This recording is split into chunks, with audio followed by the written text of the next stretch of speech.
Hello, Creative Tribe. My name is Pauline Dugald, and I'm the Creative Focus Coach. And I work with teams and individuals to help them overcome procrastination and get over the resistance to creativity. And in this video, I would like to approach a subject of the dark side of creativity. When we look at creation process and being the creatives, there is very positive regard that is associated with that. Creativity is great, creativity is positive, we do need more creativity in the world, so it all seems to be very good. But there is a dark side to that. And that dark side actually relates to dark side of flow. If you know anything about the flow state, it's like being in the zone. It's a state of full absorption when we perform our best and we feel our best. And that state is marked by a specific difference in how our neurochemistry works and how it relates to the creativity, I will say in a minute. So the state of being in the zone is specific state that we can enter into and experience reality from that point of view. And there are some requirements, some prerequisite to that state. And then it can lead to that feeling of timelessness and selflessness, and the results coming up much easier. So what is the dark side of creativity, the dark side of flow? So if we look at the purpose of the creative process, that creative process leads us to the edge of the known world. It leads us to discover something unknown. And by definition, if there is something known and unknown, the unknown will be in the darkness. It will be shrouded in mystery, something that needs to be discovered and found out and brought forth into the light. So there is that aspect already, the aspect of the unknown that is already existing in darkness. And so if you as a creative go in search for that unknown, you are entering into the darkness. And I like the quote that says, if you look into the abyss long enough, the abyss starts to look back at you.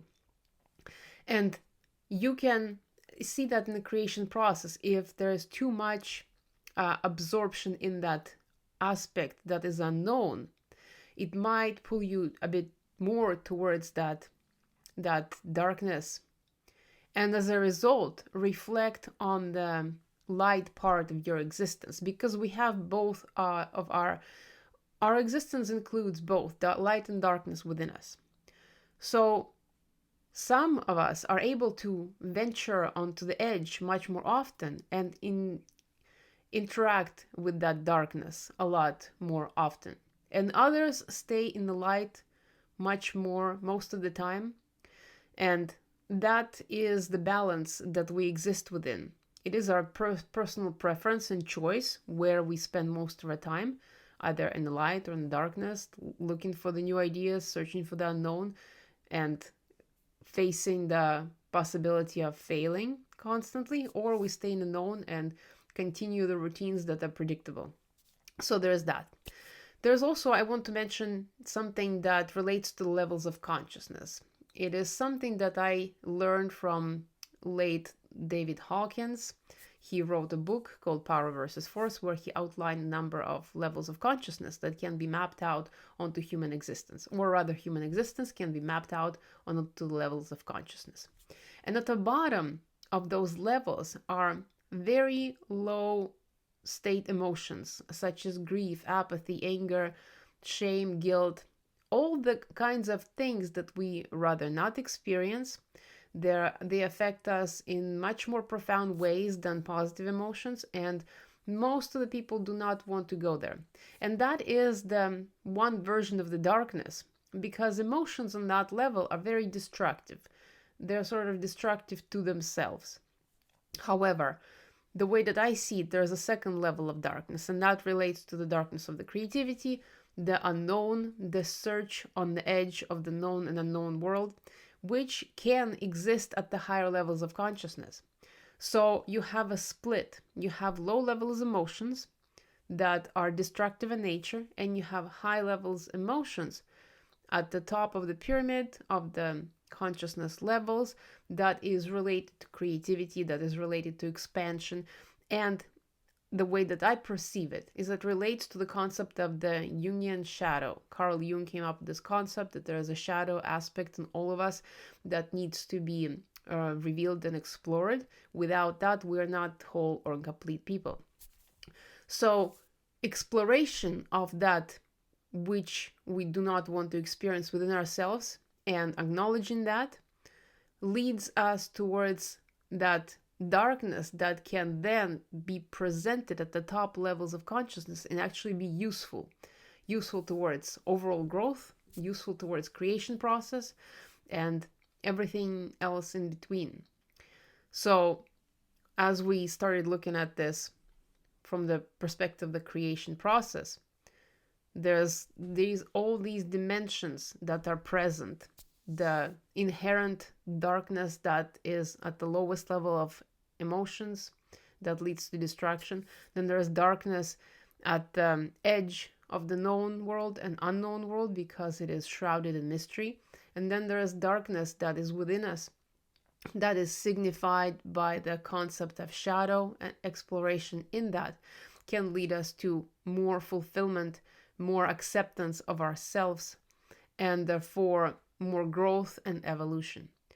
So one of the things that you can do right now for yourself today is consider what kind of things have you repressed within yourself that you're judging, that you think that are not good within you.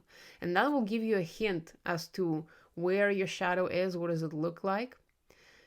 And then you can start looking at the creation process when you're looking at something unknown and consider if there is anything that shows up for you during the inspiration, during the creation, if there's anything that shows up then that relates to your feelings of judgment of self, feelings of some kind of inadequacy, and from there you can start to improve your ability to create on the more wholesome level, because creation requires us to be much more together as creatives, as an artist, as somebody who pushes the limits of the known world.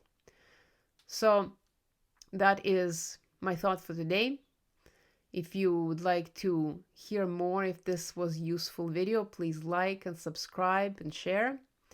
And also to mention, I have this new project in development, which will be a workshop for creatives that will deal with procrastination, will deal with fear of failure, and will deal with all kinds of aspects of creativity that are preventing more to come forth. If you'd like to be on a waiting list for that workshop, please subscribe below. There's going to be a link where you can leave your information and stay in the know as to when that will be available. And not only that, but you can also participate in helping me create that so that more of the things that you want to see in that workshop could be covered.